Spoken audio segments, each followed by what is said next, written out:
కన్నడ నటి రెన్యారావు విచారణలో ఆశ్చర్యకరమైన అంశాలు వెలుగు చూస్తాయి.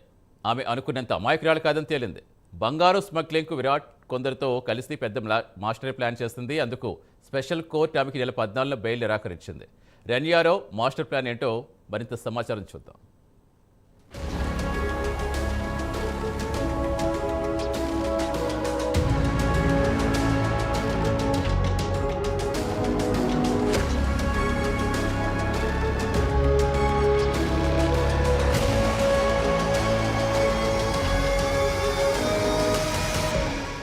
కన్నడ నటి రన్యారావు, తెలుగు నటుడు విరాట్ కొందరు కలిసి అమెరికా పాస్పోర్టును అడ్డుపెట్టుకుని దుబాయ్ నుంచి యూరోప్కు గోల్డ్ స్మగ్లింగ్ చేయాలని భావించారని తాజా విచారణలో తేలింది. కాగా బెంగళూరులోని ప్రత్యేక ఆర్థిక నేరాల కోర్టు రన్యారావు బెయిల్ను మార్చి 14న తిరస్కరించింది. దీనికి కారణం ఆమె వద్ద యుఏ రెసిడెంట్ ఐడెంటిటీ కార్డు ఉందని కారణం చూపించి బెయిల్ నిరాకరించింది. బెయిల్ లభిస్తే మూడో కంటి కనిపించకుండా దుబాయ్కి చెక్కేసే అవకాశం ఉందని ఆమె బెయిల్ను తిరస్కరించాలని డిఆర్ఐ కూడా పట్టుబట్టింది. కాగా రన్యారావును ఈ నెల 3న బెంగళూరు ఎయిర్పోర్ట్లో డిఆర్ఐ అధికారులు అరెస్ట్ చేశారు.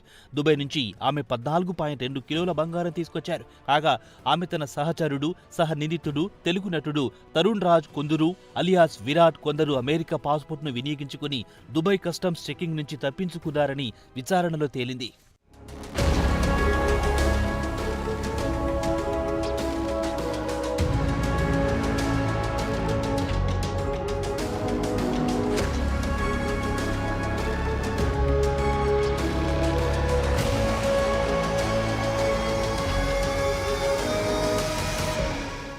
గత వారం స్పెషల్ కోర్టులో బెయిల్ విచారణ సందర్భంగా డైరెక్టరేట్ ఆఫ్ రెవెన్యూ ఇంటెలిజెన్స్ లేదా డిఆర్ఐ కోర్టు ముందు ఓ డాక్యుమెంట్ సమర్పించింది. ఆ డాక్యుమెంట్లో రన్యారావు దుబాయ్ అమెరికా పాస్పోర్టును చూపించి తాను బంగారం జెనీవాకు తీసుకెళ్తున్నానని చెప్పి ఆ బంగారాన్ని ఇండియాకు తీసుకొచ్చారని వివరించారు. కాగా దుబాయ్ కస్టమ్స్ డిక్లరేషన్ డాక్యుమెంట్లు నవంబర్ 13, 2024, డిసెంబర్ 20, 2024 డాక్యుమెంట్లను డిఆర్ఐ అధికారులు ఆమె ఇంటిని సోదా చేసినప్పుడు స్వాధీనం చేసుకున్నారు.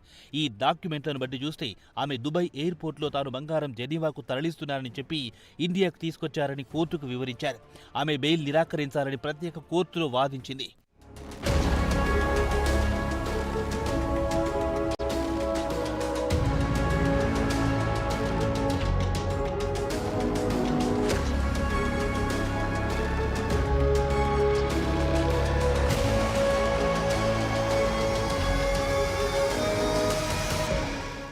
డిఆర్ఐ వాదనను పరిగణలోకి తీసుకున్న స్పెషల్ మెజిస్ట్రేట్ కోర్టు రన్యారావు బెయిల్ను ఈ నెల 14న తిరస్కరించారు. కాగా రన్యారావు బెయిల్ కోసం సెషన్స్ కోర్టును ఆశ్రయించనుంది.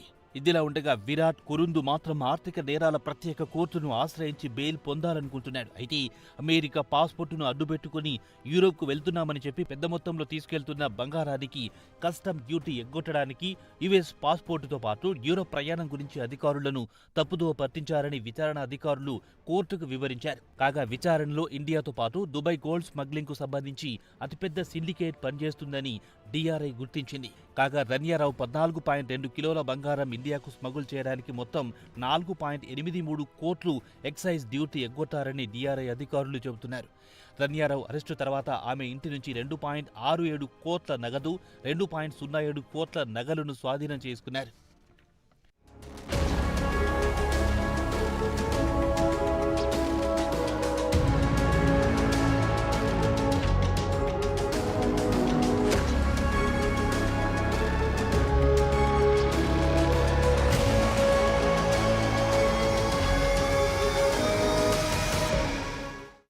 డిఆర్ఐ విచారణలో రన్యారావు కొందరు ఇరువురు కలిసి అమెరికా పాస్పోర్ట్ను వినియోగించుకుని దుబాయ్ ఎయిర్పోర్ట్లో బంగారాన్ని జెనీవాకు తీసుకెళ్తున్నామని చెప్పి ఇండియాకు తరలించారని గుర్తించారు. అయితే రన్యారావు మాత్రం డిఆర్ఐ విచారణలో తనకు గుర్తు తెలియని వ్యక్తి దుబాయ్ ఎయిర్పోర్టులో 14.2 కిలోల బంగారం అప్పగించాడని చెప్పారు. కాగా విచారణ అధికారులు మాత్రం బంగారం స్మగ్లింగ్లో రన్యారావుదే కీలక పాత్ర అని బలంగా నమ్ముతున్నారు. డిఆర్ఐ విచారణలో రన్యారావు దుబాయ్లో ఓ సప్లయర్ నుంచి బంగారం కొనుగోలు చేసి ఆ బంగారం తన సహచరుడు దుబాయ్లో ఉన్న కొందరి పేరున మార్చింది.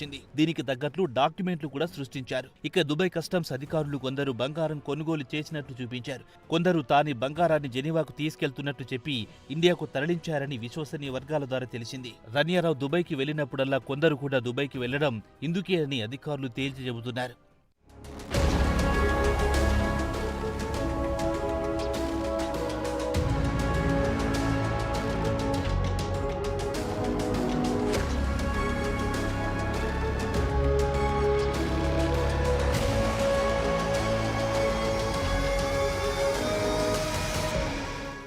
ఇక దుబాయ్లో గోల్డ్ కన్సైన్మెంట్ కొందరు పేరుపై మార్చారు. కాగా తరుణ్ కొందరుకు అమెరికా పాస్పోర్ట్ ఉంది. తాను గోల్డ్ను స్విట్జర్లాండ్లోని జెనీవాకు తీసుకెళ్తున్నానని దుబాయ్ కస్టమ్స్ అధికారులకు చెప్పాడు. కాగా అమెరికా పాస్పోర్ట్ హోల్డర్లకు స్విట్జర్లాండ్ వెళ్లాలంటే ప్రత్యేక వీసా అక్కర్లేదు. 90 రోజుల పాటు టూరిస్టు వీసాపై స్విట్జర్లాండ్లో ఉండొచ్చు. ప్రస్తుతం విచారణ అధికారులు గోల్డ్ స్మగ్లింగ్ కేసును మరింత లోతుగా దర్యాప్తు చేయాలనుకుంటున్నారు. కాగా రన్యారావు కొందరు జెనీవాకు ఎయిర్ టికెట్ కొనుగోలు చేశారా లేదా అని విచారణ చేపట్టారు. దుబాయ్ కస్టమ్స్ అధికారులు గోల్డ్ను జెనీవాకు తీసుకెళ్తున్నట్టు చెప్పి ఆ బంగారాన్ని ఇండియాకు తరలించారు. ఇక దుబాయ్లో కస్టమ్స్ కళ్లుగప్పడానికి ఆమె బంగారాన్ని దుబాయ్ ఎయిర్పోర్ట్లో మెడికల్ ఎడిసియూస్ బ్యాండేజీలతో తన బాడీని చుట్టుకున్నారని విచారణ అధికారులకు చెప్పారు. కాగా ఇరువురు కలిసి దుబాయ్కి 25 సార్లు వెళ్లొచ్చారు. అయితే మార్చి 3వ తేదీన ట్రిప్ విషయానికొస్తే రన్యారావు ఉదయం దుబాయ్కి వెళ్లి అదే రోజు తెల్లవారుజామున తిరిగి రావడం విశేషం.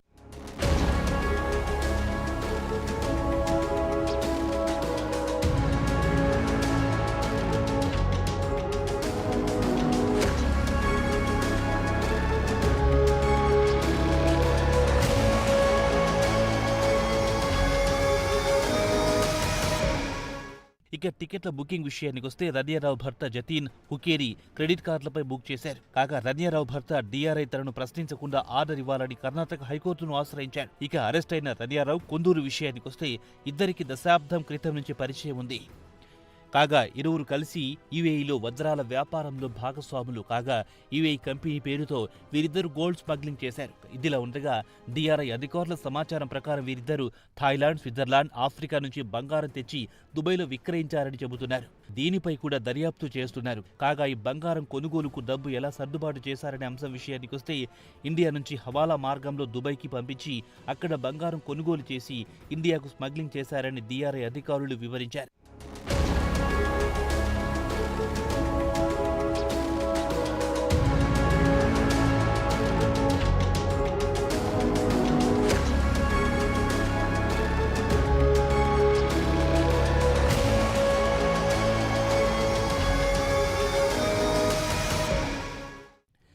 ఇదిలా ఉండగా ఈ నెల 13న కేంద్ర దర్యాప్తు సంస్థలు ఈడీ, డిఆర్ఐ, సిబిఐలు గోల్డ్ స్మగ్లింగ్ రాకెట్ల విచారణ జోరును పెంచింది. బెంగళూరు, ముంబైలో రన్యారావుతో సంబంధం ఉన్న వ్యక్తులతో పాటు ఆమె భర్త జతీన్, నటుడు విరాట్ కొందరు ఆస్తులు, వారి రియల్ ఎస్టేట్ వ్యాపారాల గురించి, అలాగే ఈ బంగారం ఎవరు కొనుగోలు చేశారనే అంశంపై ఆరా తీస్తున్నారు. ఇక రన్యారావు భర్త విషయానికొస్తే బంగారం కొనుగోలు చేసే యజమాని కుటుంబంతో పరిచయం ఉంది. అలాగే ఆయన సమీప బంధువుకు దుబాయ్లో రియల్ ఎస్టేట్ వ్యాపారం కూడా ఉందని చెబుతున్నారు. అలాగే దక్షిణ భారతదేశంలో పెద్ద సినీ నిర్మాత, ఫైనాన్షియర్, పొలిటికల్ కనెక్షన్స్ ఉన్న వ్యక్తితో రన్యారావు భర్తకు సన్నిహిత సంబంధాలున్నాయని చెబుతున్నారు. వీరి పాత్ర ఎంతవరకు ఉందో డిఆర్ఐ విచారణలో మరిన్ని అంశాలు వెలుగు చూసే అవకాశాలున్నాయని డిఆర్ఐ అధికారులు చెబుతున్నారు.